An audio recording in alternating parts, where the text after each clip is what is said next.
So I'd like to welcome you to our radiology course. We're going to begin this course by discussing some background of radiology and how it all began. And then I'd like to give you some basics of an introduction to imaging. We'll talk about some basic things that you'll see throughout the course, including the densities that are seen radiographically, and we'll give you an introduction about radiographs and about CTs as well. So radiology was discovered by Wilhelm Röntgen in 1895 in Germany.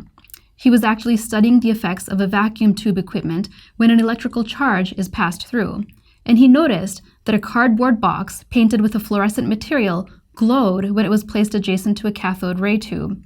He realized that this was due to a type of ray which he called an X-ray. So there are four basic radiological densities. They are air, fat, fluid, and calcium. These are the four that you'll see over and over again in all of the different types of imaging modalities that you'll encounter. There's also a fifth type of density, which is metallic, and we see this more and more frequently as patients have multiple metallic objects placed within them, such as prostheses and valves. So conventional radiography is also called an X-ray, and it's produced by ionizing radiation. You see two examples here of a normal chest X-ray and a normal abdominal radiograph, or an abdominal X-ray. These are also called plain films. So there are multiple terms that really signify the same thing. A radiograph, a plain film, or an X-ray are really all the same thing.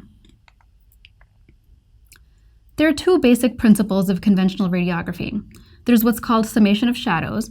So that means that images are created by multiple overlapping tissue densities, and the density of the object increases as you have more overlap. There's also the silhouette sign, which will come up over and over again, and that just means that the edges of an object are seen only if it interfaces with an object of a different density. So as you can see here, this area appears very dense, and that's because you have overlapping of multiple objects, or a summation of shadows.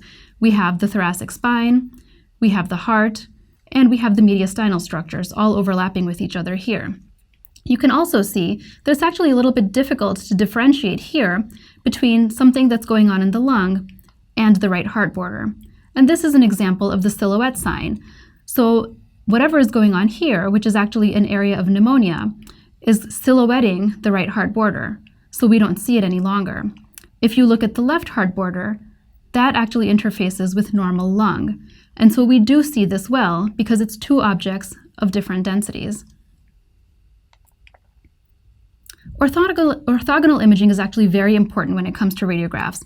Radiographs really should be obtained in at least two different projections whenever possible, because what you're doing is you're looking at a three-dimensional structure and you're using a two-dimensional image to take a look at it.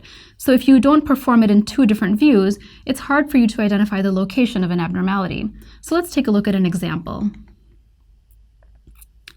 Here we see what appears to be a metallic column within the midline of the chest on this single 2D frontal view. So where in the body is this located? Is this anterior to the heart, or is this posterior to the heart? It's actually very difficult or impossible to say just based on this single 2D image. So what we need is a lateral image to show us the exact position. These two images together will tell us exactly where this object is located. So it helps us identify that this object is located posteriorly, and this is actually a spinal stimulator. So it's very important whenever you do any kind of plain film imaging to do at least two different views whenever possible. So how about computed tomography, or CT? This is again known as a CT scan or a CAT scan. The official term is computed tomography. This actually uses higher levels of ionizing radiation than a radiograph does. And a CT image is created, and it's actually a matrix made up of thousands of different pixels. Pixels are measured in Hounsfield units. So this is again an important concept that may come up over and over again with CT scans. Hounsfield units are based on how much X-ray beam is actually absorbed by the object, and it reflects the density of that object. So it ranges from a scale of -1000 to +1000. Air has the least Hounsfield units. It measures about -1000 Hounsfield units. Bone is close to one of the highest Hounsfield units, so it measures anywhere between 400 and 600 Hounsfield units. And again, this is somewhat of a range. These aren't exact numbers, and they can vary a little bit by individual. This is an example of what a CT scanner looks like. So you can see that the patient will lie right here, and this table actually goes inside the bore. This rotates and creates an image. CT scans can be evaluated using multiple different window levels. So CT scans are obtained in just one projection. So we have an axial image right here, which is a single slice cut through the body, and it's performed only in one set of windows. However, post-processing allows you to evaluate this in multiple other window levels. So we can see here, this is called a lung window because you can see the lungs very well. This one here is called a bone window because you can see the bones very well. And this is all done actually by the radiologist at their own workstation, so it involves no additional radiation to the patient. CTs can also be evaluated in multiple planes. So CT images are post-processed again into different planes, which doesn't require reacquisition of different images. So the axial is the plane that is most commonly done, and that is looking at the patient from their feet up to their head. So the images that we were just looking at are axial CT images. Sagittal images actually look at the patient from one side to the other, and I'll show you an example. Coronal images, or the third different plane, is looking at the patient from the front to the back. So let's take a look at an example of sagittal and coronal images. So this here is an example of a sagittal image. You can see that it's looking at the patient from one side to the other. This is anterior, and this is actually the sternum.